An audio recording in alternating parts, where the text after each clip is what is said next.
Welcome to another edition of the Evolution of Sports Talk Television. It's the Sports Web here live from Raymond James Stadium in collaboration with the J.P. Peterson Show. I'm your host, Peter Blake, along with J.P. Peterson.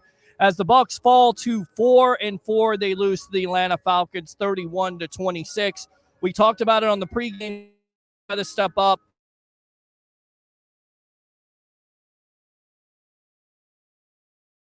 Jalen McMillan,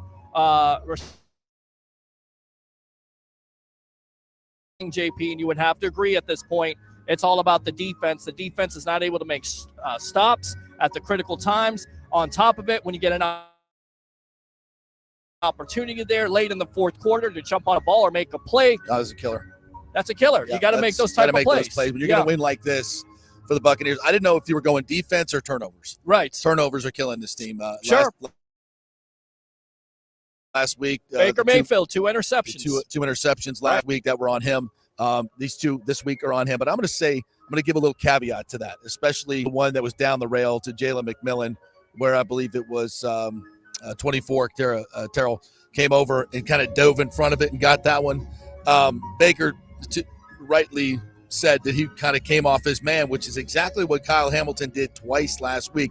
Came off their man to go cover another guy that Baker is throwing to. So clearly other teams are picking this up, and it's a gamble. Yeah. It's a gamble. If you leave your guy to go to another guy that he's throwing to you, you're either reading his eyes really well, and I don't think he's staring him down, but maybe there might be a little bit of that.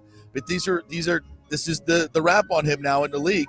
You can bait him into interceptions because he's a gunslinger. Yep. And the things that get him in trouble are also the things that makes him great. Yeah. You know the pass down the sideline the next time to 81, Ryan Miller, that was the same pass. He just got it in there. It's a fraction of a second, and that's the difference between a pick and a big play. And if you're going to compete with the Falcons, you can't just check it down all day long. At some point, you have to push it down the field.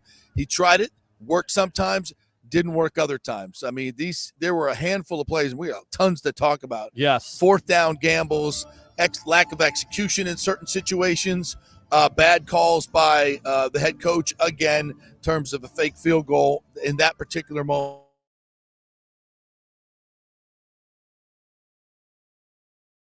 A wise decision.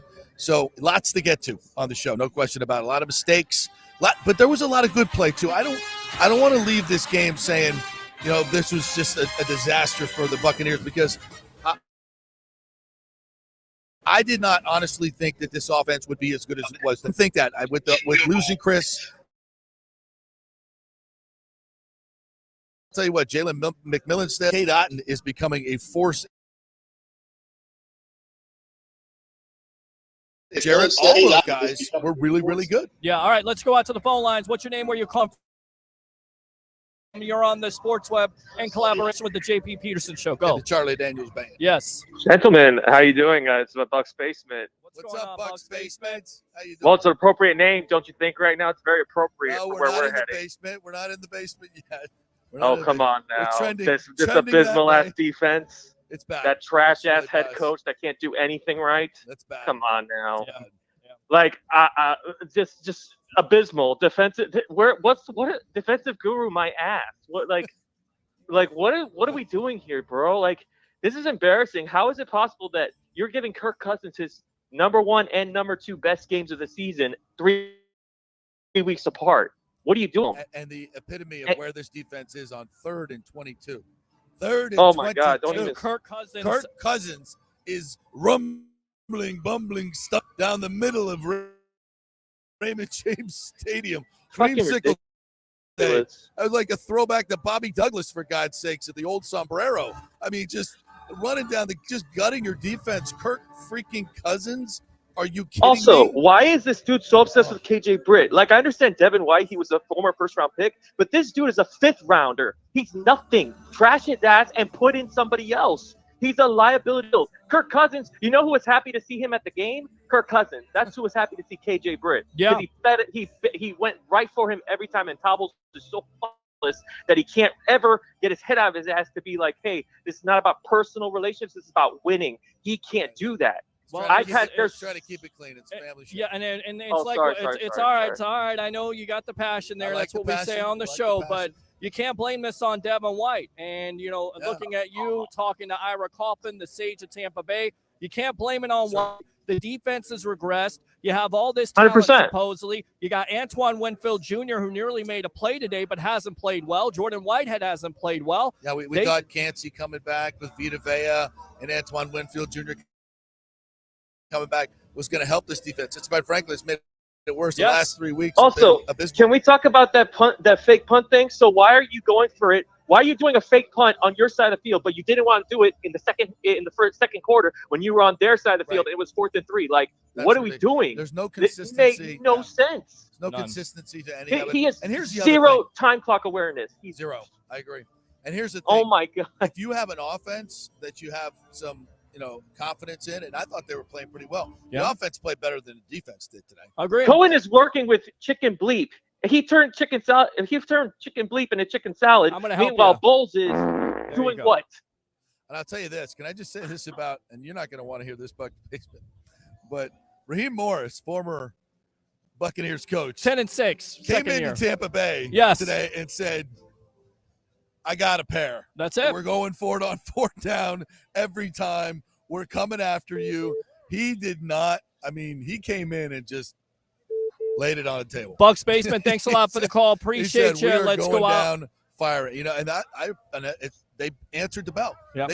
They executed their 4th down plays. Agree. They executed they said, you know what, we're going to run it right down your throat. Watch this. So, And that's a team that has an identity. And let's face it, JP, coming into this game without Mike Evans, without Chris Godwin, it was going to be tough. But that team right now, the Atlanta Falcons, are clearly the best team in the NFC South. Let's go out record-wise and just, like you said, putting it out there on the line, putting it right down your throat there with the run game. Let me go out to Ed. Ed, welcome to the Evolution in collaboration with the JP Peterson Show. Go.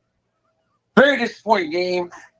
The defense had an opportunity to step up and obviously can't. Yeah. Mm-hmm. Right. I know earlier in the year I said that I was starting to get on the Todd Bowles bandwagon. Are you off it now? I'm off it. You're off it. Just like that. I'm That's off it. it. And it's not just, I didn't expect to win this game, dramatically because we don't have Chris and we don't have Evans. But seriously, the defense is just going downhill. It's not improving. It's getting. It gets worse And and that's worse my every week. Bowles. Yeah. No, I listen, I'm not going to sit here and say this defense is bereft of talent. It's not. No. There's some players out there. He's not putting it together. It seems like, again today when he made certain blitz calls, a couple of them worked, but it seemed like Cousins, who's always been good against the blitz, he's very aware. He just knew exactly where to throw. And once again, like last week, the Bucs led the league in terrible coverage. Right. It was an average of over 5 yards of separation from the receivers last week. I mean, an average of 5 yards. Think about that for a second. Like most times there's nobody within 5 yards of a receiver down. That's hard to do. Yes. Honestly, in the NFL, that is really hard to do. Right. And the Bucs have accomplished this. There's a lot of the same stuff today. Guys running wide ass open. Kyle Pitts on a 4th down. I mean, I think Merriweather fell down. I wasn't sure, whatever it was. But here you look up and you see these receivers just running scot-free through the secondary constantly. And when you have good quarterbacks who are accurate like Kirk Cousins, he's going to make you pay. And Kyle Pitts made you pay today. First touchdown there. It gets on the board with the Bucs picking up a penalty holding. You still allow the man to get free. He gets free for, I believe it's 49 yards on that. 36 yard touchdown. And we've seen it last week with Mark Andrews. Wide open on 4th down. And that comes off of what? A Rashad White fumble. Yes. And I will say this. He got mashed on that play. He did. He was falling down and being tackled. And like good defenses do when your dudes are holding them up, it's time for you to come in and take the kill peanut shot. Punch. Yeah, the peanut punch and the kill shot. And I hate to say that's good defense. I hate to say this, but Jesse Bates throughout these matchups, because we talked about it, Antoine Winfield Jr. has he's solidified himself as probably the best safety right now in the league. It's crazy. And that as interception, sounds. Baker talked about that and said, listen, you got to try to make plays. He goes, I probably shouldn't have thrown that one. But he said, I thought Ryan Miller actually did a nice job. He went up and almost grabbed that ball away. But by the safety. Really nice play. A couple of nice plays that by the Falcons to get that interception, and then the fumble Rashad. That was a forced error. Thanks a lot. Out to Eric. Eric, welcome to the Evolution and Collaboration What's with up? the J. What's going on, buddy? Your thoughts? Todd Bowles is to blame. That's it? Todd Bowles? It's not on the players at all? It's not I mean, for the fake field, if we did the fake punt, we would have had another touchdown. That's one. I get that. Okay. And you can go and say it's on one play, but it's also about your defense and your players. And it's easy to blame the part coach. of that decision is for Todd Bowles, honestly, is I don't trust my defense right now, so I got to try to trick them and keep the football, keep the possession. And I think that's a valid point. But instead of going for a fake, you might as well just go for it. You might as well just do a regular pass or a run. Yeah. It was fourth and 3, right? 4th and 3. Yeah. Just go for it. I but agree with look at this. But if your offense on the field. If Jalen would caught that touchdown early in the game, we won't be in a problem. Well, it wasn't Jalen McMillan on that, but it was Jalen McMillan not running the correct route there. What happened on that particular Thanks a lot, Eric. play Appreciate the call. There's a safety on one half of the field, and Jalen came free on his half of the field. And I think a more experienced receiver bends that play up the seam. Correct. Because Baker was talking about landmarks, and that's one of those things where you have a predetermined route, but if a defender does a certain thing, you have to read what the quarterback is thinking as well. And Jalen thought he would just continue on his route across, where Baker, who I think was right in this situation, predicted that he would bend it up the seam away from the defender. Yeah. And just that difference right there. And that's the difference between having a Chris Godwin and a Mike Evans and a Jalen McMillan. Jalen will learn that. And you're going to see a lot. You're most likely, and I don't mean to cut you off, you're going to see a lot of that because he is a young wide receiver. So you're going to have to develop that chemistry. He's going to have to go through those bumps in the road. Let me go out to the phone lines here. What's your name? Where you calling from? What's your name? Where you're calling from? Going once? Yeah, sorry. TJC22, actually. Oh, what's up, man? Partner? How you doing? What's going on, guys? How are you? Could be better. Yeah. Hell of a football game. It was entertainment-wise, that was one hell. It was a hell of a football game. And like you said, Baker Mayfield never gives up. You talk about the interceptions, and I know there's a lot of fans out there critical, but this guy is the gunslinger mentality of Brett Favre. Never say die. He's going to keep on slinging it, and he's going to like that. Yes. I'll live with some of the mistakes. Yes. Because you're trying to win. It's funny in the age that we live in with gambling and fantasy, how it's taken over, how good players like Jesse Bates or AJ Terrell, who just quite frankly come off of what's standard operating procedure from a defensive position, make a great play. Players make plays that all of a sudden it's a stupid decision by Baker or something like that. Like, why is everything so heightened? It's bad or ill-advised. I mean, I get it takes points off the board, like, because you're in scoring position. It looks just as terrible. I'm curious on why we've dived into that's a dumb decision where, quite frankly, I played the position. That's a decision I would have made as well. Yeah, no, I would say, there were some last week's second ball that Baker threw into a crowd, very similar to one he threw to Mike earlier this year, where he's trying to get a ball into the seam and two guys are right there. Now, Kyle Hamilton is also falling off his man, and he's making a great play, but that safety had that ball too. So and Baker said that's a bad one. That's on the quarterback. Sometimes you just don't read it. But of course, the ones you don't read it, or guys make plays, or sometimes you come down with those. Sometimes you don't. Yeah, both of those today. The one on the sideline, that's like I said, he made that throw a possession later. Yeah, it's a fraction off, but it's a big play. And I want my guy throwing it down the field sometimes, not all the time, not reckless. Right. And he's been borderline a little reckless. I will say that, but again. You're going to live and die with the gunslinger. You're going to live and die with him. Right. In a game like this, defense is playing like shit.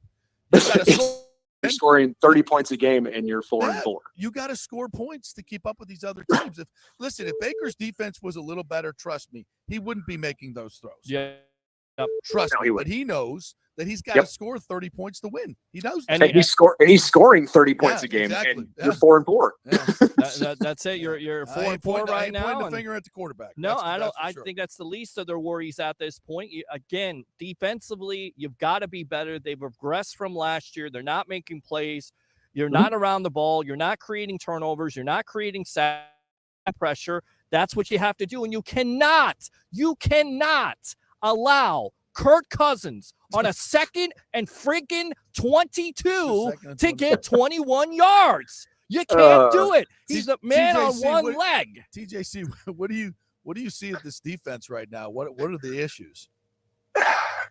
To be quite frank, I don't think they have. They have talent in certain areas. What they don't have is talent everywhere.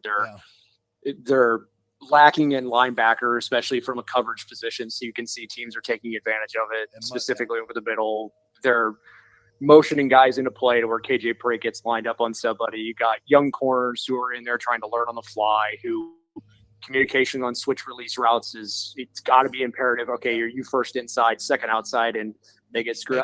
Guys are running wide open at all times. It's kind of alarming in most cases of why there's nobody even close to them. So what is that? Typically, that's most of the time communication. Guy could just slip and fall down. It happens. You got to go back and watch the film. Like he might be making the right read. He just loses his footing and it happens.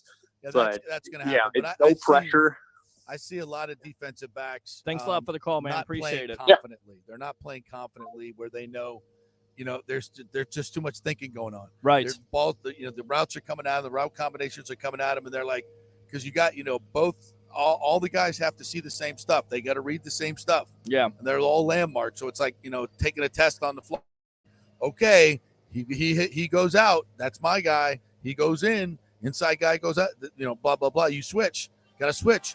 And if you're not on the same page as the other guy, somebody's coming wide open. Now, sometimes inexperienced quarterbacks won't pick up on the wide open guy.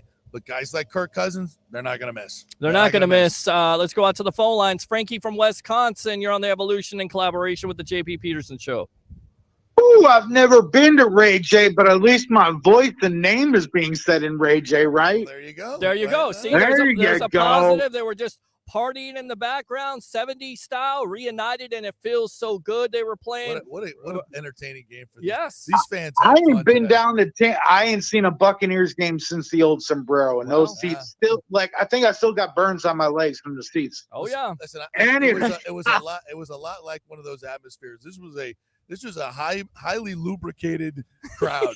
These people, I walked downstairs at halftime to see some of my buddies who were, by the way, sitting over here on the goal line. Okay. They were on the goal line, and they said nice seats. That ball never even came close to going over the line. The one that Winfield hit, they were all that's exactly what I was calling for. The whole people in that section right behind me that were on that goal line, can't see the exact number, 142 or 140, I think it is. They were right on the goal line, and the guys he said that ball never, it was at least a yard from the end zone. Right. So he knocked it out, and that's a huge play. Absolutely. That's a huge play. That's what I was calling about. They missed that call, I saw it. and then they missed the call right afterwards where they say Payne Durham shot blocked the guy. He whiffed on the block. He missed the block. How do you get called for a block when you whiffed on it? And then you miss a face mask. You miss a face mask. How many face masks you have to miss NFL referees until you start firing people or start fining people? They need to do something about calls like that with putting in it, because they were talking about that on NFL Network this morning with the Sam Darnold face mask. They're like, unfortunately, you cannot review that. Like, if you catch it in a replay, you can't throw a flag. I'm like, you got to change something about that. Yeah, that's dumb. But that's an easy replay assist right there. It's an easy assist. But with the I think they also should have a 5-yard face mask and a 15-yard face mask. Sure. 5 yards if you brush it, 15 if you grab it. But when you grab, but the Baker Mayfield play there, it was egregious. Leo Word, it was egregious. They're pulling it back. So was the Bucky Irving. Right. So was the Sam Darnold. Yes. How do you miss that? And you miss it. Guy's got the ball. And how in the world you have all this great technology, you have AI, you have all these great cameras, 8K, 12K. You can't get a camera there. We can't get pylon. What are we saving on finance? We can't get pylon cam. We got to get it. Come on, we got a Fox guy here. We got to get him on. He's the audio guy. I was like, at halftime, send somebody to the Walmart to get an extra a camera and put it down here. It's a Wi-Fi. It's easy. I'll tell you how to hook it up later. It's really easy. Oh my goodness. I mean, how do we not have? We're talking to Fox guys in the background. How do we not have a pylon cam? I want answers. What are we doing? Where's our pylon cam? We're looking for answers here. I just think it's absolutely ridiculous because you guys have to understand. We off camera here. We have the Fox technical producers. Like, I'm not talking to anybody. He's like, I am not making any statements. Yes. Call the head office. Classic. I'm not involved in this. Classic. Smart dude. Yes. Really smart. Yes. That's how you keep your job for 30 years, right there. That's it. That's it. You want answers? I got no answers. I got no answers at all. Call New York. Yeah, that's it. Call them. Let them know. My supervisor will be there on Monday. Where's you my call pylon him. cam? Yeah. No, and that's why. Seriously, in 2024, the Shades NFL yes. just told us Yes. that they don't have a camera down the line, so we can't make the call. Even though it was clear as day that his foot had not reached the end zone yet, and the ball was clearly behind the foot. Yes. Ergo, I don't think you have to be Galileo to figure this out. That ball never crossed the plane, and it's a free ball. That's it. Huge miss. Yes. Huge miss. And it's a play that you've seen in the past with last year with Winfield Jr. doing the same thing to Desmond Ritter right there, saving the game. Yeah. You have to make that call. And people go, well, that's not just the only call, but it's a critical call during the game. And then the next play. Yes. You call a roll block on somebody, a low block, and he didn't hit him. He missed him. He missed. He blocked him like I could block in football. That's why I don't play football. You could hear Baker Mayfield when it was open. He's like, he didn't even touch him. Which I should be. I mean, it's funny, but I don't know what's funnier. The fact you whiffed on a block like that. How do you whiff on a roll block on Matthew Judon? He's 6'5", 260. How do you miss that? Yeah, I don't know. But he did, thank God. But they called you anyway. Yeah, absolutely. Yeah. All right, so what else, Frankie? Well, no, you guys just basically nailed down why I was calling, because I wanted your opinion on that fumble that wasn't ruled a fumble, because everybody from NFL Network on was like, that's a fumble, that's a fumble. I'm like, looked like a fumble to me. But the word we got in the press box was that the NFL's statement was we couldn't get a down the line angle, which, listen, I'm gonna tell you, that is a thing. Because that is an optical illusion. If you have a camera from 30-yard line or midfield, Frankie, thanks a lot for the call, looking towards the goal line, it's not as it appears. So I do get that. Yeah. But you can also match it up where his foot is and look where his body position is, and they do that all the time. And that's actually it's done to make calls. Yeah. But in this case, they said we got to have it down the line. Wink, wink. And you don't have it. But the entire section over there was down the line. They said, no, absolutely, that ball did not cross the plane. All right, let's go out to the phone lines and here. I believe them. I believe those drunks. I believe they were. And I'm telling you, I got a video interviewing them, and they're hammered, but they can see. I think they definitely can see, and I believe in them with their creamsicle glasses. With the refs, the way the consistency they have in missing calls this year. I believe those drunks. In fact, I'd rather have those drunks at this point call games. Let's go out to Ed. Ed, what's on your mind? They're not going to let us. Hey, I'm using my second call. Right. I know I'm always able to get a second. We'll go out in a blaze of glory, my friend. Yes. Me and you together. Yes. Okay. All right. Hey, listen. Two things. One, they used to have cameras on the pylons. I've seen it. I don't know why they didn't. I didn't know why they didn't use those for the replay. I don't understand that. But not every game. Not every game. And two, well, let me explain this to you. Not every game has the same technical setup. If it's the Fox A team, they have 45 cameras. If it's the Fox E team, which I think is what we got today. No, yes. Greg Olson was here. Yeah, Olson was here. So I guess it's just the B team, but sometimes the announcers don't match the actual package that you're getting from a production standpoint, and that's usually determined by how many people are going to see the game. And this was probably a regional 1:00 game, so it wasn't a national game. I'm guessing because that's when they don't have as many cameras, right? And so it's like a step down. We didn't get the Regal version. Of course, we got the base model. Oh yeah, base model. My next thing, didn't get the platinum. We got There's a joke. That's crazy. I didn't know that. Thanks for explaining that to me, JP. Yep. Yes, Ed. Go ahead. The second thing is, in my opinion, if the Bucs want to be competitive this year, they're going to have to make some moves. They have no choice. I agree. I said this week they should go out and get an experienced wide receiver. Cooper Kupp, is that the guy? People talk about money, second-round pick. He carries a lot of baggage in terms of he's old, he's not as explosive, his yards per catch are way down. Ed, thanks a lot for the call. He's been injured, so there's a lot of baggage that that's carried there. I'd like something cleaner. Okay. Curtis, let's go out to you here. Welcome to the Evolution in collaboration with the JP Peterson Show. Go. Yeah. I know, That's pretty much a lot of Bucs fans. I feel you. Although you know what, though?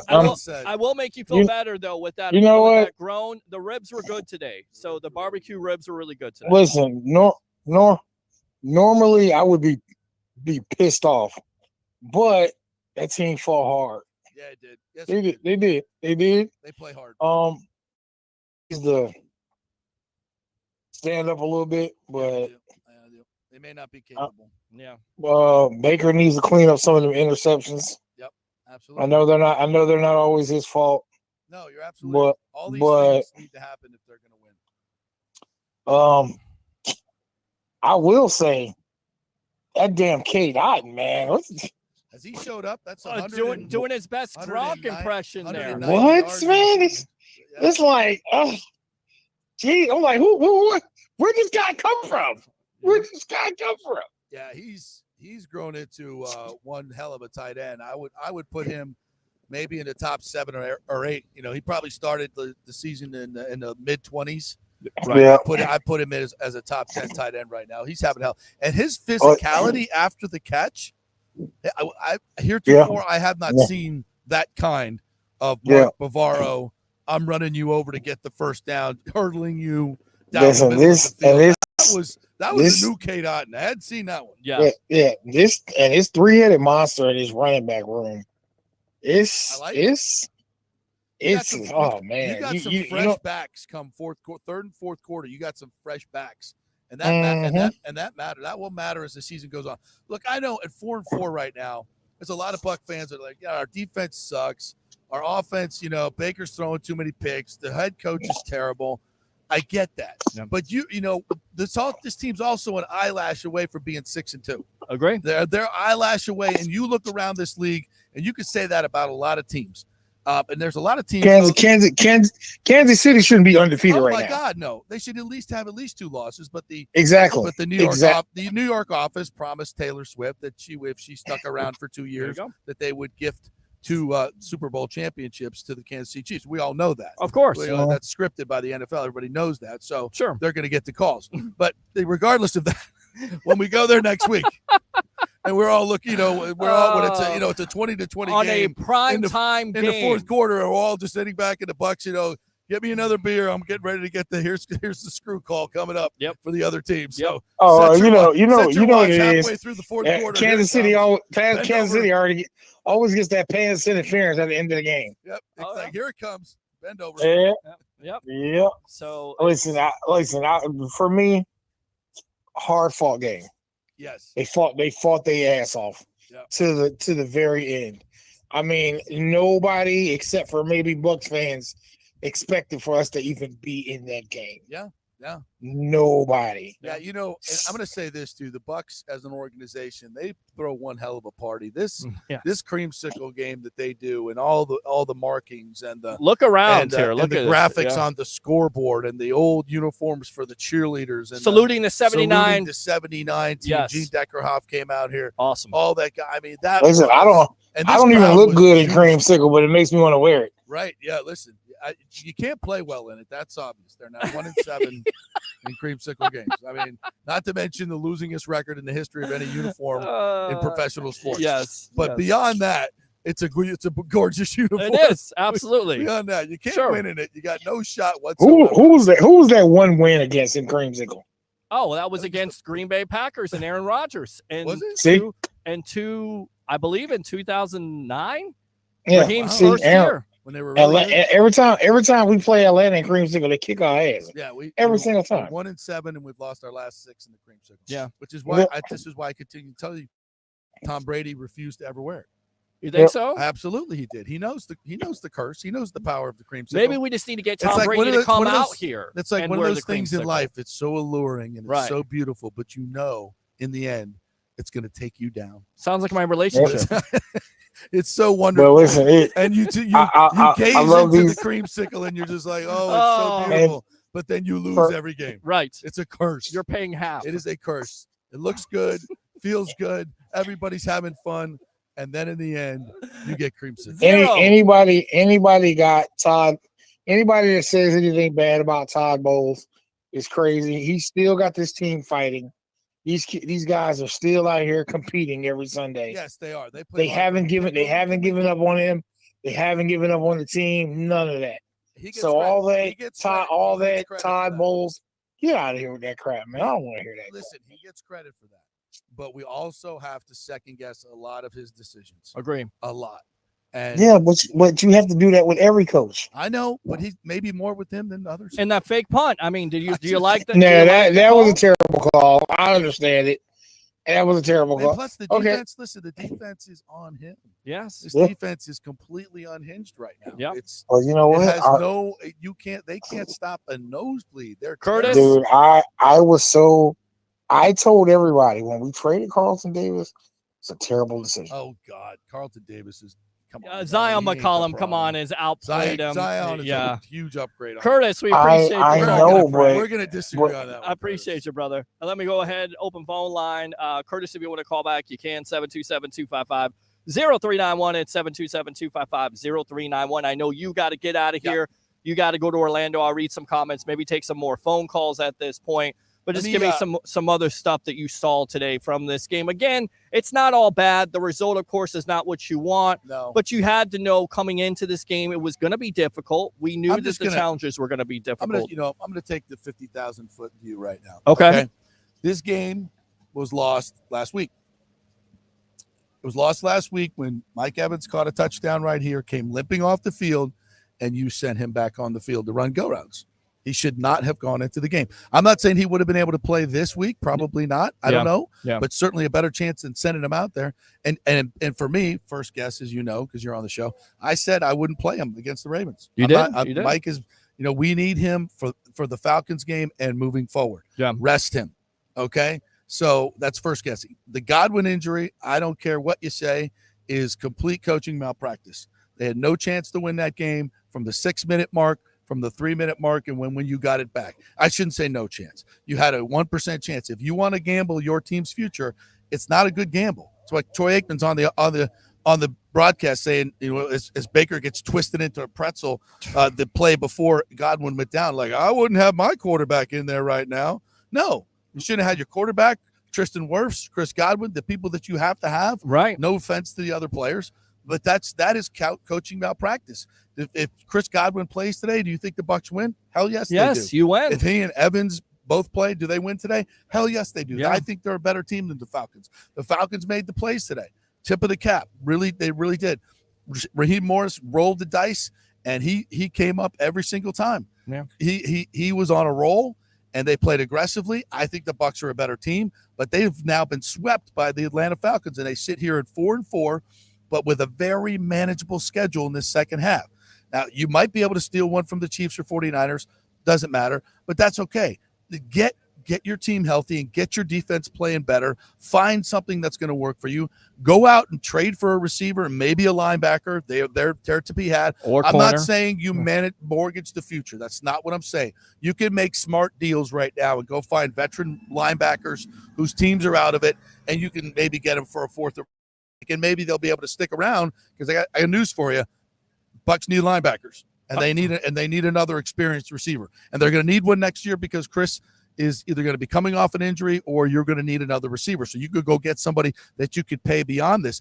This team, I think, is too good. Why waste the season? You got a soft schedule coming up. I'm calling on Jason Light to make some moves to improve this roster and where their holes are at linebacker and wide receiver, maybe somewhere else, and go pick up some players. I think this group is worth it.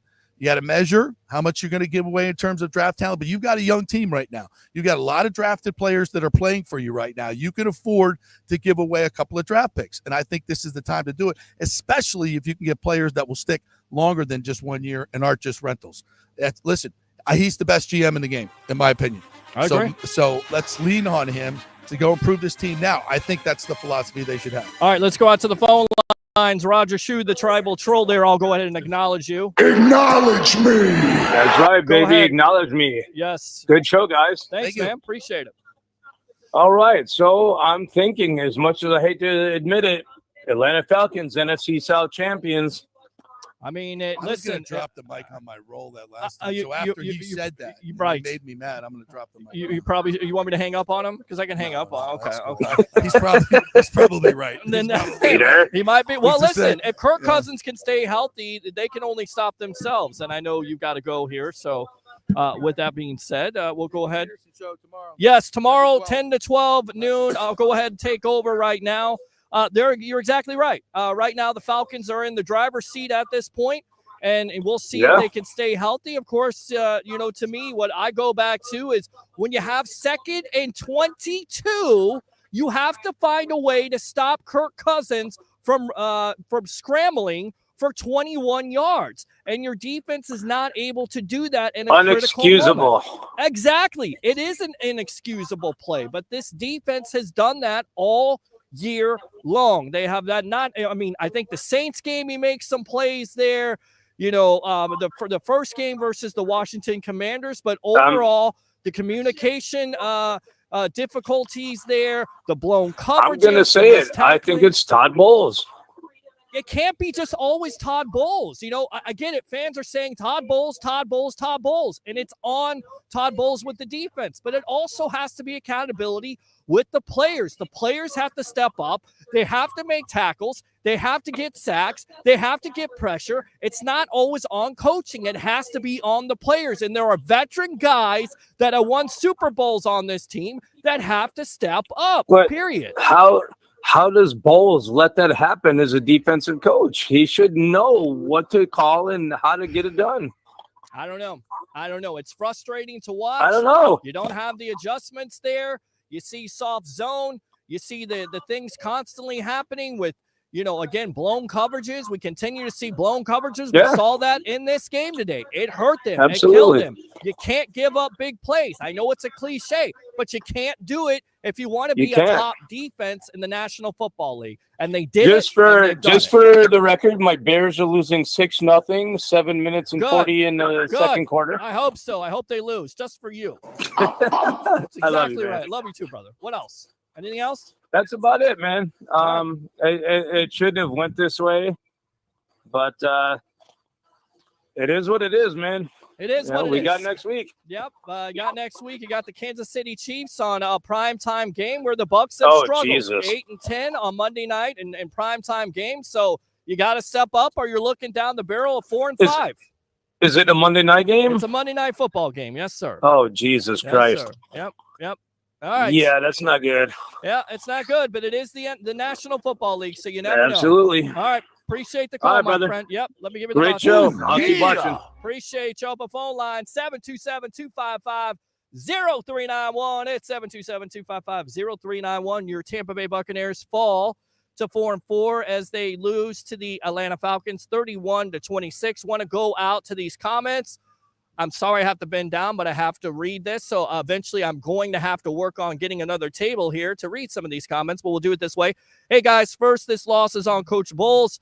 His hideous adjustments out there. Yeah, there's no adjustments. I mean, yeah, you definitely can put this on Todd Bowles. I'm not one that's going to put it directly on a coach, but of course he's wearing this because, of course, he is the defensive coordinator, and this defense runs through him, and we've seen it. We've seen it over and over again when it comes to blown coverages. How many blown coverages this year, Bucs fans, have we witnessed? And you get tired of hearing the excuses of, well, it's a communication breakdown. Well, there's no communication at all. Communication is one of the most important facets in any relationship, including sports. So if you don't have that communication, get somebody else over there that can communicate, or something is not being coached up correctly. All right, let's go out to the comments here. Also, not having a pylon cam is just a Buccaneer way to get screwed. Another week, another missed face mask call as well. I'm going to try to be, I said my piece on this, but I just don't understand it. I don't understand how your job is to get the call right. And I'm not going to put this all on the refs. Don't get me wrong. Don't misconstrue this, haters. Don't misconstrue it, because we know there are Bucs fans out here who thought the Falcons were going to win the division, right? Before the year even started. And we know that there's Bucs fans out there who want Todd Bowles fired. When he wins, you're quiet. When he loses, you guys are chirping on the top of a rooftop. We know that. But if you're not going to get the calls right when it comes to, face mask, when it comes to, obviously you watch the replay there. I get it. They didn't have a pylon cam. But you can clearly see the guy didn't pass the line. He didn't get the ball over the line. So how do you not make the call?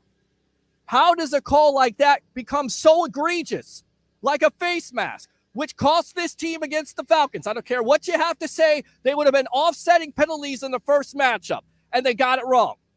The other night against the Rams, you practically head off of Sam Darnold. You don't get that right.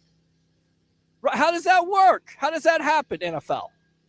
Like Roger Goodell, you start finding guys. Start firing guys. Get the call right. Do your job. I know it's not all on the officials. I know it's not all on the refs. But when it changes the complexion of the game, then we got a problem. Open phone line, 727-255-0391. It's 727-255-0391. Let's go out to KR. I'm all in on the new voice of the Bucs after the season because having miscommunication issues has been on old and getting outplayed by a stat. It is. Absolutely is. All right, let's go out to the troll of this show at this point, besides the tribal troll. That'd be Cam Decker. The Bucs suck. Now Mayfield only looking good because of Godwin and Evans. Dude can't stop turning the ball over, underthrowing receivers. As for Bowles, he needs to go back to coaching high school defenses. Bucs need a new defensive coordinator. Here comes the money. No, that's not a money comment. No. I don't all agree with that. Again, Bowles does have some responsibility in this situation with the defense, but once again, players play, coaches coach. Players got to step up. Vita Vea's got to step up. Kalijah Cansey's got to step up. Yaya Diaby's got to step up. Levante David hasn't necessarily played his best football. The linebacking core as a whole, KJ Britt. I'm ready to see J.J. Russell. I don't know about you. I'd rather see J.J. Walker than KJ Britt, if I can get his name right. Rather have Kenny Britt, the wide receiver, play linebacker. KJ Britt is done for me. I've seen enough. This is one of the things I talked about in the pregame show. That middle of the field is wide open like the Atlantic Ocean. And every team is going there with their tight ends, whether it's Mark Andrews or Kyle Pitts or whomever it is. Could be Ozzie Newsome at this point, and they're going to be wide open. And he's retired. All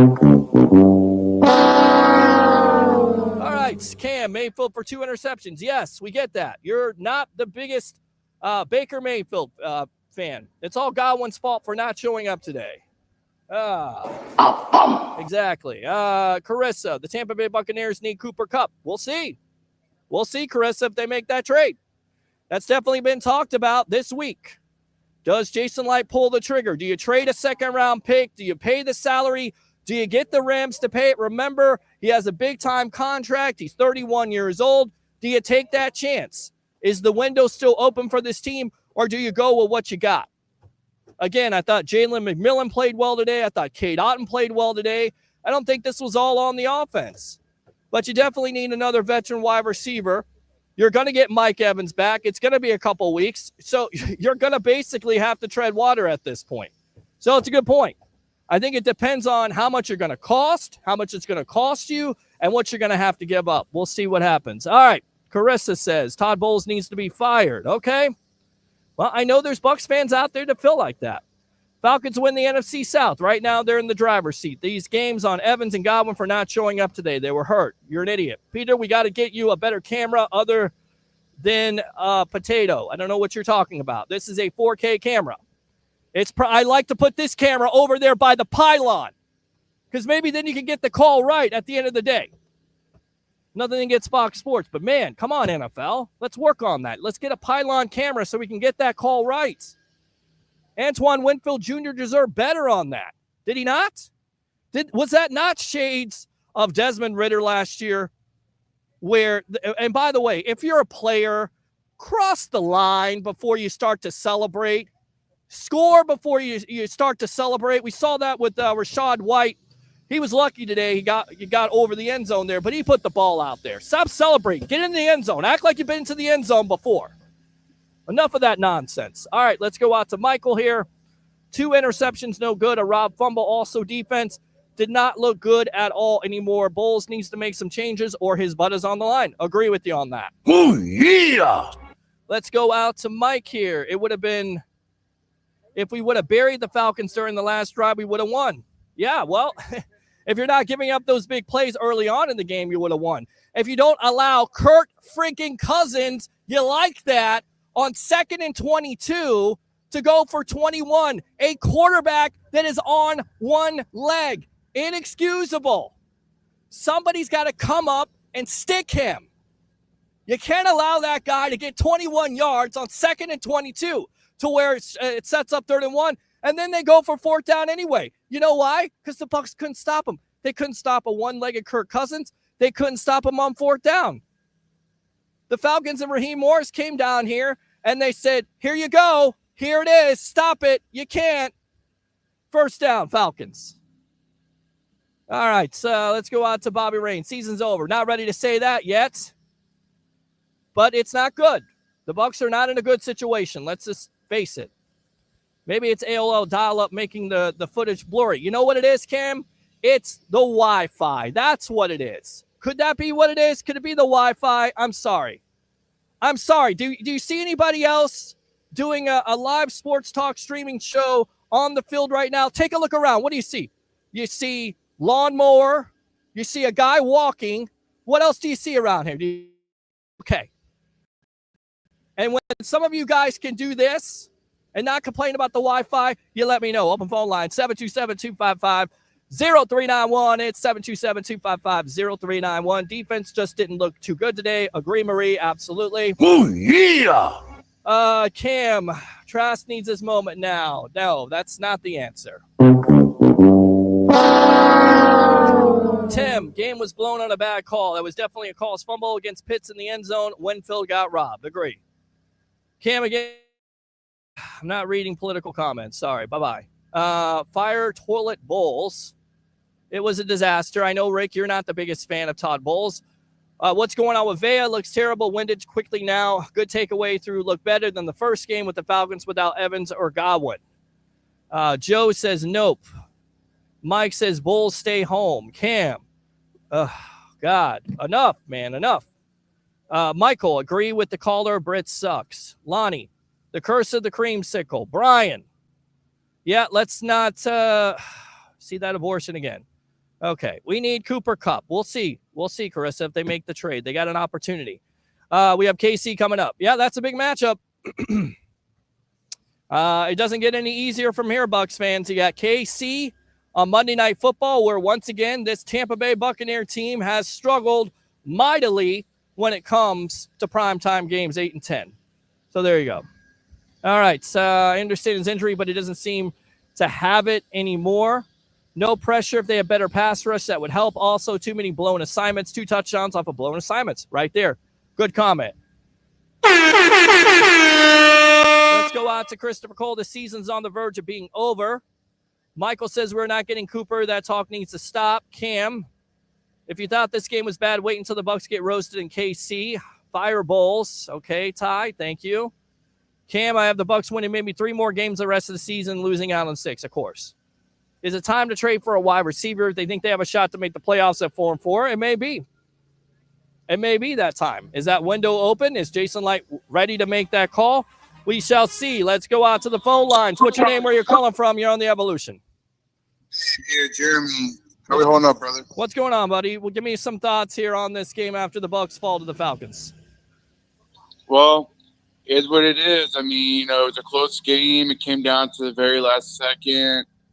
I got to give Baker and the offense the best credit possible. Defense looked decent. I mean, the one thing I will say, Peter, it's been bothering me, and I had to shut some Bucs fans up when we're saying fire Todd Bowles. And I turned my head. I'm like, let's not forget last year in the wild card game, got to the divisional round. Well, listen, let me stop you there.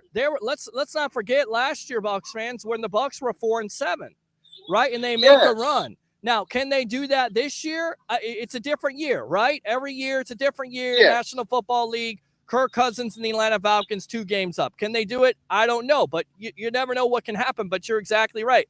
Remember last year, because they were 4-7. So is it not good that they lost to the Falcons again and that they are 4-4 and that you continue to see the same mishaps on this defense? Absolutely not. Is it good that you still continue to see turnovers by Baker Mayfield, even though he's giving you a chance to win, but still trying to do too much, still trying to force it in those small windows where those have been critical plays that have hurt his career? No, it's not good. But let's keep it all in perspective here, because I'm all about perspective, Jeremy.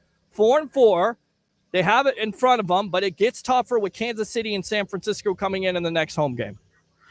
No, it does. But at the same time, though, I just can't stand some of these so-called Bucs fans that want Bowles' head on a platter. But it's like, you're not going out there playing the game. He's not going out there playing. He's a play caller.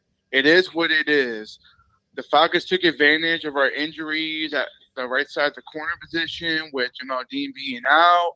I mean, there's so many things. And the thing I will say, Peter, about the Falcon fans, because all yelling rise up, the real question is, can you finish? Yeah. Yes, you swept us. Congrats, whatever. But can you finish? Because you don't look like a strong team to me. You look like a team that took advantage of a beat-down team in us, and you barely get out of there. So, realistically, the Bucs are still in it. I don't care what the fans say. I turn my head with the fire-top Bulls, like I told you earlier. It's just funny to me. It's like, you're really going to turn your back. You're really going to want his head on a platter, when really it came down to Liam Cohen calling the plays. Am I correct or am I wrong? I mean, you could definitely put some of the decision making there. I mean, you go with the flea flicker there, and instead of going with the run, and I know you're trying to. It seems like you're trying to get cute, but you're able to move the ball. You're moving the ball with the running game. Why do you go away from that and go with the flea flicker? And I get it on that play. It's a play call. Ryan Miller has to go out there and fight for that ball, but that's a big time ask for a player that, listen, is not one of your top 2, not one of your top 3 or 4 wide receivers. He's being put in that situation. He's not familiar with it, but still, you got to fight for it. But it's tough. It's a tough ask. But you gotta like the play calling that Liam Cohen tried to make. Yeah, Ryan Miller probably wasn't the best option for the most part, but I will say I do like the courage he chose in playing Ryan Miller. Yeah, get an opportunity. But I will say this to Bucs fans: yes, we're in a dark time right now, like we were last year at 4-7, like you mentioned. Yeah. But the real question is, can Atlanta finish? And can we recover, which I think we can. I like what I saw, some of the offensive play calling, but unfortunately we got behind again. When you get behind, they go away from the running game, which I felt the running game was pretty positive, if you ask me, seeing it live, the way they call it. But at the same time, Bowles can make some adjustments on defense, but you can't put all the blame on him when he's going with an undrafted rookie and a one-year pro and Josh Hayes on the other side of the defense, which Kirk Cousins attacked, if he really paid attention to the game or not, to the Bucs fans. That's why I just want to put it out there for the Bucs fans, so-called Bucs fans that want Bowles' head on a platter. It's like, let's not forget, he's going what he's got.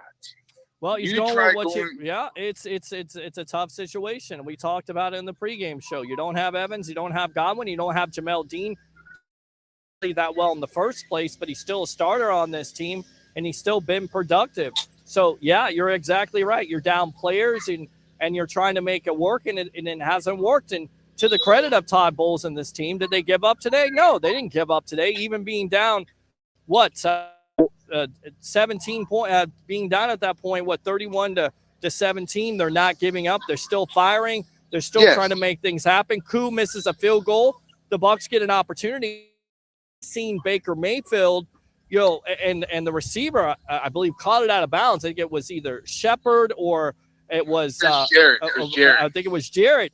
If he gives those players an opportunity, doesn't throw the ball out of the end zone, throws it up, and maybe gives one of those players, but that's a Hail Mary, so you don't have the timeouts. You don't have the time. No. The clock management's not there. They didn't give up. This team is not quitting on them right now, but they're not able to make enough plays. I don't think it all falls on the offense. I know a lot of people out there are talking about the turnovers, as they should with Baker Mayfield. It comes down to the defense. And I go back to that one critical play where Kirk Cousins was 2nd and 22. Your defense has to find a way not to allow Cousins to get 21 yards on 2nd down. You just can't do it. No, you can't. All right. Anything else? I will say this, Peter. Regardless of the next 2 games, I still feel the Bucs can still make a playoff run, maybe even the division, because I watched Atlanta play today. They're not very scary. They're a team that's going to falter, and we're only 1 game behind. Yeah, they got the sweep on us, Peter, but at the end of the day, we got so much football left. So I will say, at the end of the day, with the rise up BS I heard at the stadium when I was leaving, that was all the way home, by the way. Yep. I will say this. Let's see you finish. Finish, and then come talk to me. Because at the end of the day, the Falcons are a team that will disappoint many fans. Enjoy the sweep. Enjoy the events you have. But at the end of the day, can you finish? There you go. That's all I can say. When it comes to the Kirk Cousins, can win you a Super Bowl, you and I both can agree, absolutely not. No way. Well, we'll see. We'll see. He'll get the opportunity. He'll get the opportunity for this team to show all his haters and all the critics out there if he could take this team over the top, with the playoffs, winning the NFC South, possibly getting the opportunity in the postseason. But still, there's a lot of season to play. He could get hurt. We'll see what happens. A lot of things happen. So thanks a lot for the call, Jeremy. Appreciate you. Thanks for coming on the Evolution today on the pregame show. All right, boss? You too. Take care, Peter. Go All right. Bucs. Open phone line. Yes, go Bucs. Absolutely go Bucs. Oh, yeah. 727-255-0391. It's 727-255-0391. Let's see here. The opening fumble was possibly the difference in the game. I mean, it comes down to that, right? You want to get off to a good start. It looked like White may have had his knee down, but it's a great play by Jesse Bates and Charles Tillman peanut punch. And then you saw right afterwards, with talking about accountability, you didn't see White after that. You saw more Bucky Irving at the running back situation. Not that White is not good, but they benched him. They sat him down. And then you see him catch the touchdown there with the pass there out in the flat with White making things happen. That's where he's best at in his game, in my opinion. He's best at being a guy that can catch the ball out of the backfield. Not a number 1 running back. I think Bucky Irving, Sean Tucker should get the opportunity. But you're exactly right. Peter can confirm that Baker's living at Bucs Stadium. I saw commercials once he lives at the team stadium. JB wins. I guess Jameis Winston with the Cleveland Browns won today. We need defense like we had in 2002. Good luck. Good luck. Because the 2002 Bucs defense, probably, if not the greatest defense of all time, one of the greatest defenses of all time with all the players they have. This defense is not close. I'm sorry. That defense didn't make mental mistakes.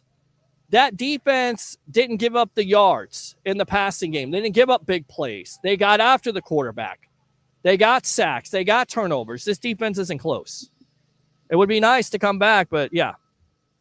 My question better, Jameis or Baker? I'm not answering that question at this point. Baker Mayfield is the quarterback of this team. You guys need to get over it. Jameis Winston isn't walking through the door.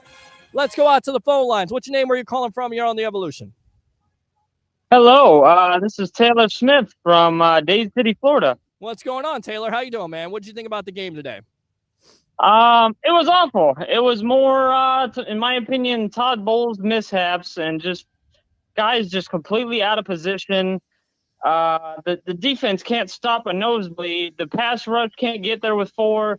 It could barely get there with the blitz. And again, I could have scored 2 touchdowns against that defense today. It's just, I don't know. I think the team's got talent, but I think Todd Bowles is holding it back. The turnovers by Baker were big, but when every team that walks the earth scores 30 points, it's hard to win like that. Yeah, it's hard to win like that, and you give up crucial third downs, and you give up long runs by Kirk Cousins. And go back to that play.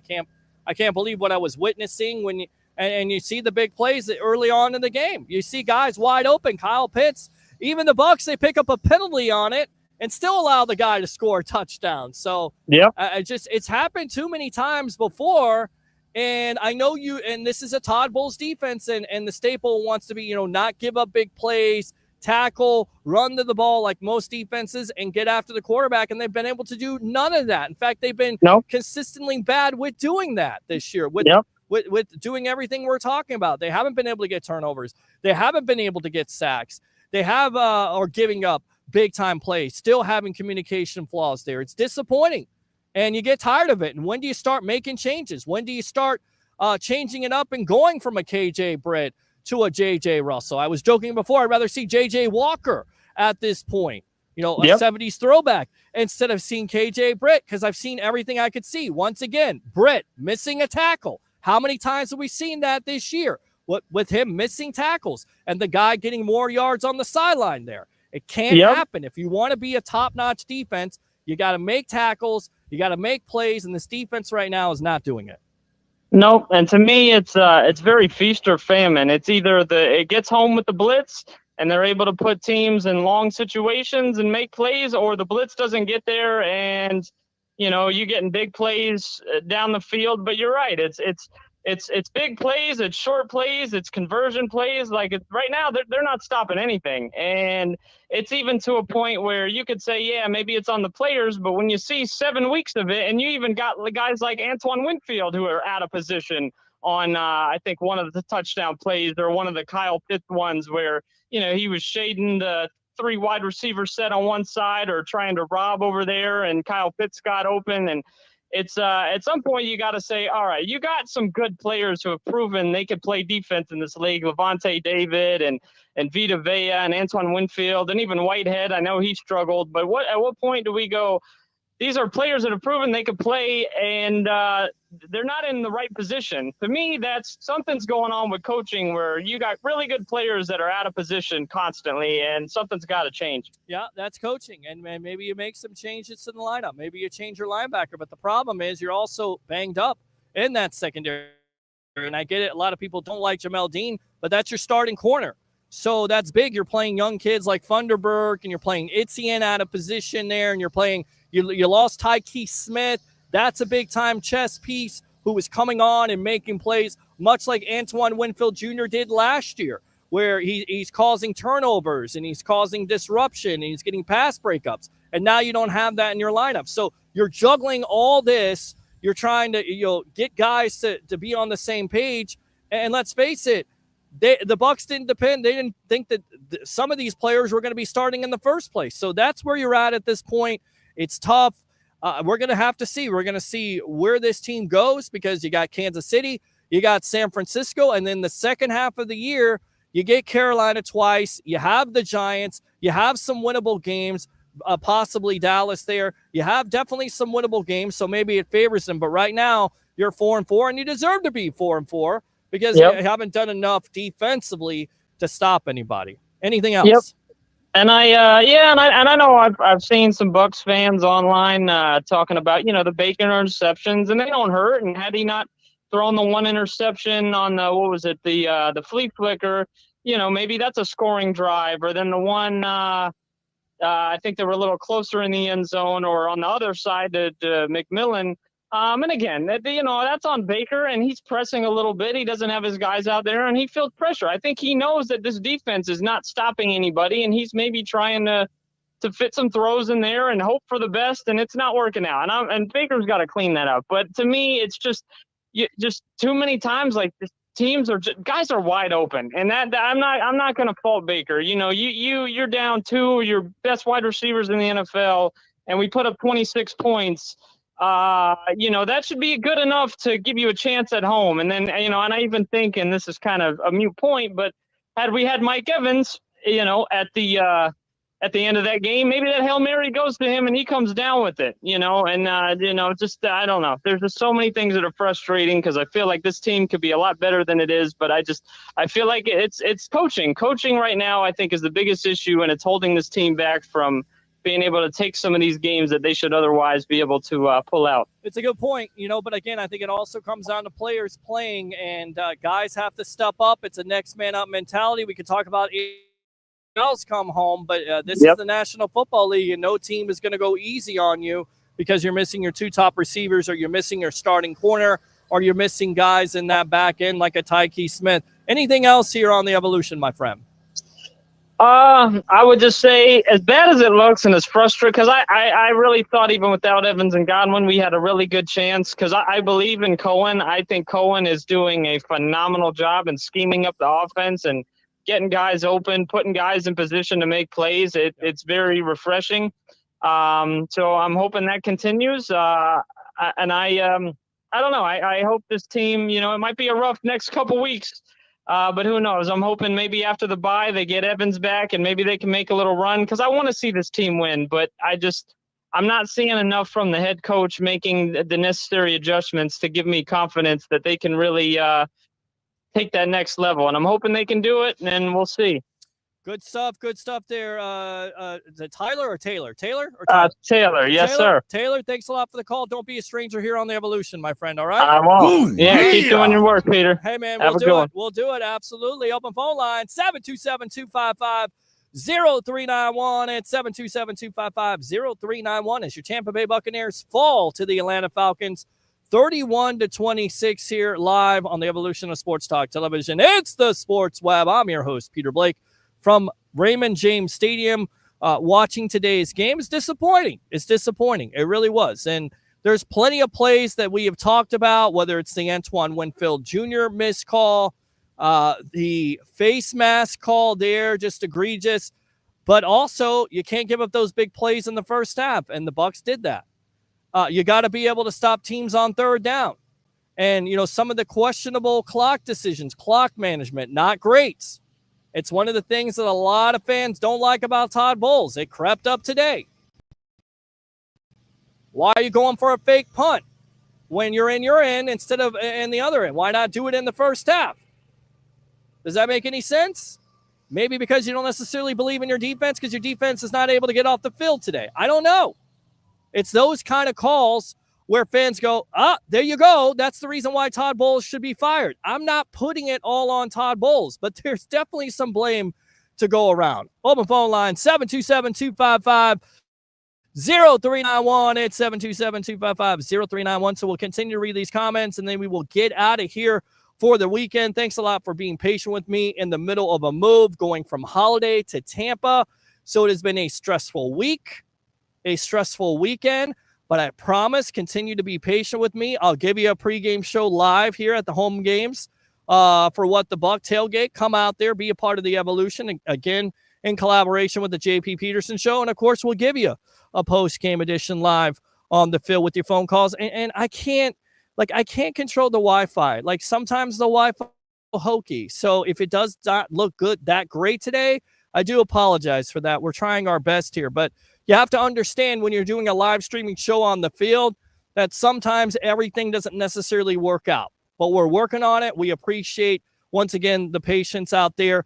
Facebook stars are available. YouTube Super Chats are also available. So we'll continue to read these comments.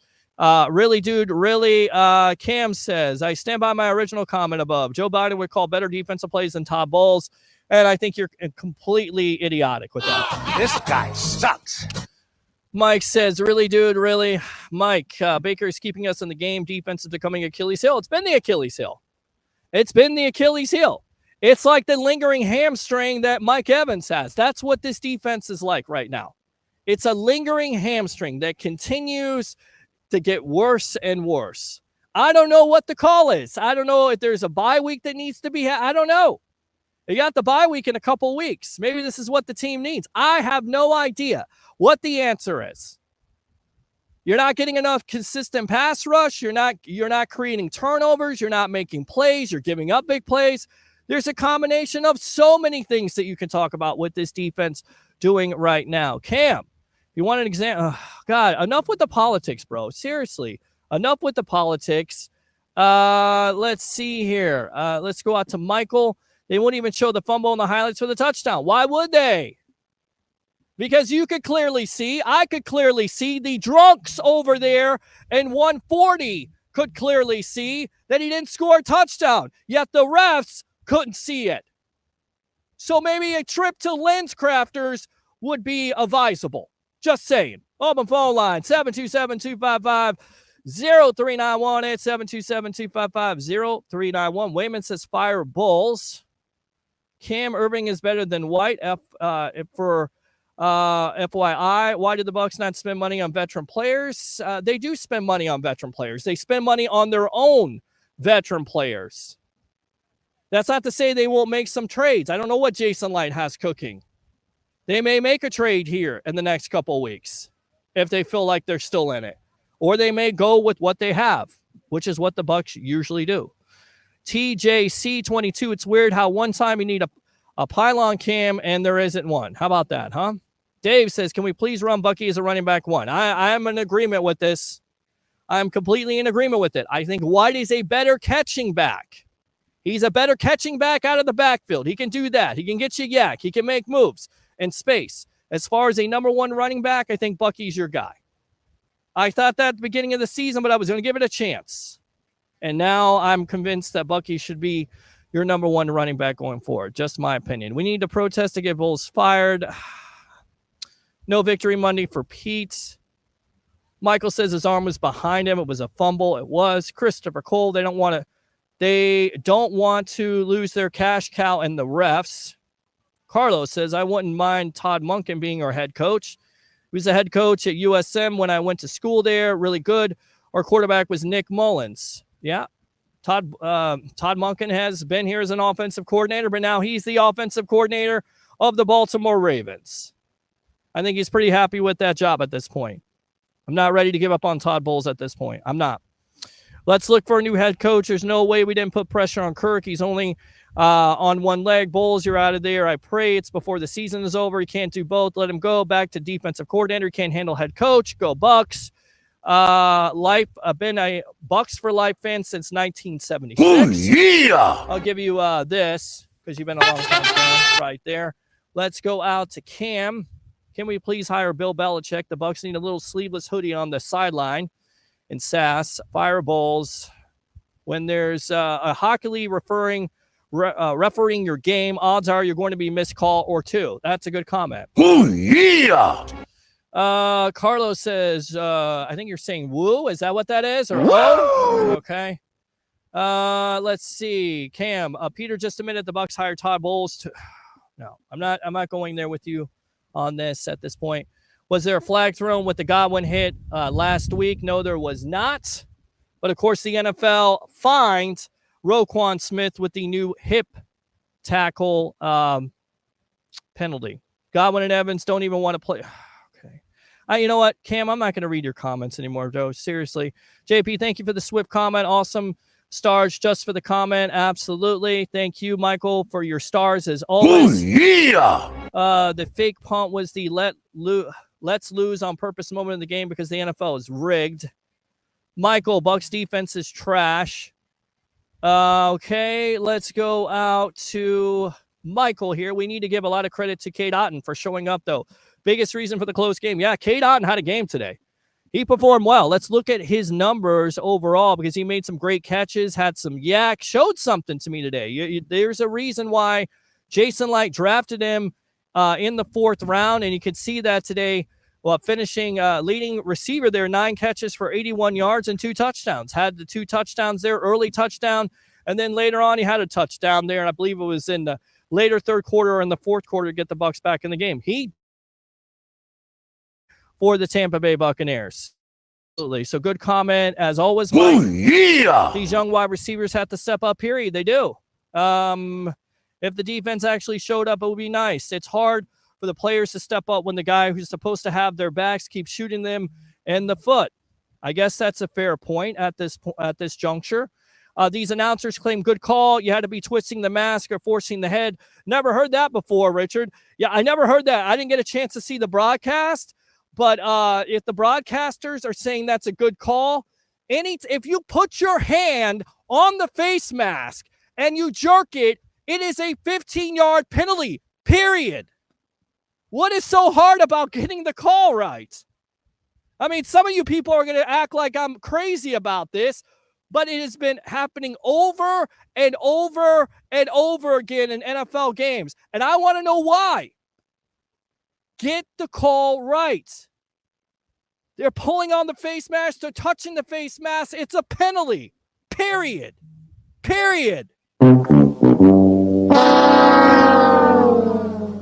Hell, bring back Devin White. No, he's with the Houston Texans. Stop it.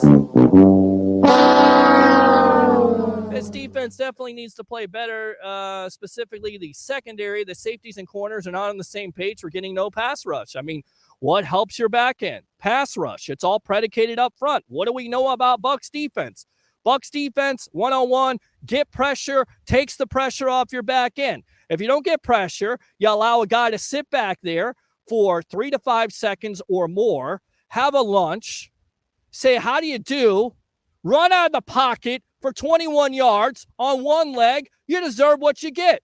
If you allow Kirk Cousins to sit back there and play pitch and catch with his wide receivers, you deserve what you get. Yeah, it's all on the back end, but it's also on the front end. Your front end helps your back end. It's all predicated on the pressure. If you don't get enough pressure, if you don't apply pressure, you feel pressure. And right now the Bucs, as a defense, as a team, are feeling the pressure. Thank you. Richard, Fox announcers, not our guys. I know what you mean. We need Dennis back at linebacker over Britt. He's not walking through the door. It was reported this week he's got a shoulder situation. He's having shoulder surgery. And if the Bucs, if they get deep in the postseason, maybe he comes back. But yeah, is it a big loss? Yes, it is a big loss. Absolutely. Good stuff, Dave. Chris, we need wide receivers. We also need some corners. They're not growing on trees. Yeah, you can say you need them. You definitely need them. But they're not growing on trees. Teams are not willing to give them up. They're out there. You got to give up picks. You got to give a team has got to be ready to mail it in at this point. We'll see. There may be some teams out there that are willing to trade. I think it's a couple weeks away from the trading deadline there. Kupp is off the market now, according to insiders after their win list last week. You know what that means to me? When somebody says the player is off the market, that says, come, make me an offer. Make me an offer I can't refuse. Give me a second-round pick. Give me another pick or a player, and we'll make the deal. That's what that means to me. It's all nonsense. Let's go out to Mike. Start firing these refs. Agree. Turnstiles. Let's go out to Brian. Why not Jose Ramirez or another one of these outside linebackers and middle linebacker? Jose Ramirez, why not? Did anybody hear from JT yesterday? No. Did anybody hear from Yaya Diaby today? No. Did anybody hear from an outside linebacker? Did anybody hear any pass rush at all or any sacks at all? Make some changes. That's on Todd Bowles.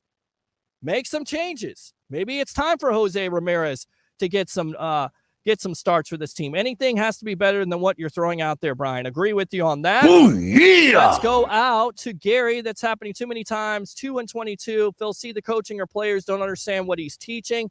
Maybe they don't. We need corners before we need an actual wide receiver. Evans will be back after the bye week. Baker looks good today. Baker had his moments. He definitely made some throws. He definitely kept the Bucs in the game. But once again, made some bad throws, which cost this team. Definitely cost this team today. But he keeps you in the game. And he did make some throws, and Evans will be back. My God, a competent caller. Laugh out loud. Thank you very much. Appreciate it. Yeah. 6-4 would be positive going into the bye. It would be nice. We need a pass rusher and a shutdown corner. Good luck. Again, Robert, it's an astute comment, but teams are not ready to give them up. And if you do give them up, you're going to have to give up a first-round pick. You're going to have to give up a second-round pick. And we know Jason Light doesn't necessarily want to do that because a lot of the focus on this team in the development is going to the draft. PPG leaders, Nico. Thank you, Nico. I don't know what that is. The offices are, there you go. Points per game leaders, Baltimore 5-3, Washington 5-2, Detroit 6-1, Bucs 4-4. And by the way, the Bucs beat Washington, and they also beat Detroit. But that seems like years ago after that big-time win. It really does. Brian, the caller is drunk. That has happened on this show many times. Brian, thanks a lot for tuning in there on YouTube. Ooh, yeah. Guys seem to be pressing at times offensively, forcing things a bit, given how your defense is playing defensive guys out of position, trying to make plays and make up for mistakes. Hello, Peter. Greetings from Veracruz. Go Bucs. In my opinion, the officers helped the Falcons today. Yeah, the officers or the officials. I think that's what you're trying to say. Dar, sorry, it's okay. Oh, yeah. Let's go out to Walter. They need to stop doing the throwback game. The old Buccaneers always stunk up the field. Let's get away from that. If you live in the past, I'll never be a part of the future. Okay. Gary, I like Bowles as a coordinator, but we can't lose Cohen this offseason. It's definitely something to talk about, right? Because if it continues to go downhill and Cohen continues to be successful as an offensive coordinator, then yes, maybe you have to have the conversation. But I'm not there yet.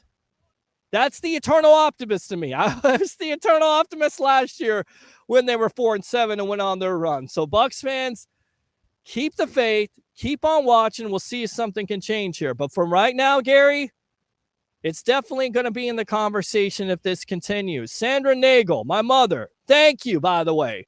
If you want to love somebody on this show, love my mother. She is the best. She should be my agent. She's been helping me out with the move. She's always consistent. A lot like the Todd Bowles defense. That's so bad. She's always on here watching the best sports talk show in the Tampa Bay area, the Sports Web with JP. Sorry they didn't win. They'll win again. Well, they won't play the Falcons unless they get, of course, to the playoffs. So I appreciate you. Let's go out to Jeremiah. Everyone, Shadow is here. Everyone, Shadow is here. Let's go out to Michael. Todd Bowles is a losing record as a Bucs coach, 22-23. Can't deny it. Jameis 8AW today. I know that you're a Browns fan, so you're excited about that. It's exciting! It is for you, not for Todd Bowles. Fire the officials helps the Falcons today. Gary again, so we'll probably have to make Cohen head coach next year. We'll see. I like Bowles as a coordinator, but we can't lose Cohen next year. Probably need to make him head coach. I know I read that comment, Walter. Definitely if you're not getting dressed up in front or taking it in the you're not getting enough pressure up front, then yes, it's going to expose your back end. 2nd and 22 has happened too many times the last 3 years. Either it's coaching or players don't understand what they're being taught. I don't know what it is. I stand with Bowles, says Jose. Todd Bowles cannot make game-winning decisions, shows it over and over again. You may be a good position coach, but he is not a great situation coach. All right, Walter, thank you very much. Thank you very much for the call. Yeah. Sergio Santana, really, Jameis is going nowhere. Michael, he's a Browns fan. All NFL fans are welcome on this show, whether you like Jameis or not. You're always welcome on the Evolution in collaboration with the JP Peterson Show as I'm getting ready to wrap this up. But, Michael, appreciate your support as always. Gary, I think they really need some younger linebackers to say this again. They really need a stud defensive end. You do? Maybe you make a trade for that. I don't know if that happens. Again, they don't grow on trees, but it's something you're going to have to address in this offseason if it continues down this road. If you continue not to get enough pressure, you're going to definitely have to look at that in linebackers. I think you got one of Savasier Dennis. He just can't stay healthy. He was starting to come on. He gets hurt, and now you got what you got at this point. All right, let's go out to Sergio. He is 1-0 as a starter for the Browns this season. Absolutely. Let's go ahead and check Instagram Live, see if there's any comments. It's okay. Thank you very much. Appreciate it. So let's go ahead and wrap it up. Creamsicle day here. Your Tampa Bay Buccaneers fall to the Atlanta Falcons 31-26. What doomed them again? Defense not able to get off the field. 2 interceptions by Baker Mayfield. Now, the Bucs will go on the road and play a primetime game versus Patrick Mahomes and our old friends, the Kansas City Chiefs. With the great JP Peterson, who was here before. Once again, tune into his show from 10 to 12 tomorrow. Like and subscribe to the Sports Web on YouTube. Friend me on Facebook at Peter H. Blake. 3 things. You know them, you love them, you got to have them. So here it is. Bring your passion, bring your excitement. Just don't bring any nonsense. I'm your host, Peter Blake, your Rolex reporter. What time is it? It's my time. And for fans of the Sports Web and the Tampa Bay sports fan, it's your time. Bucs fall to the Falcons 31-26. We'll see you next week on the Evolution of Sports Talk Television, live here, of course, from Raymond James Stadium.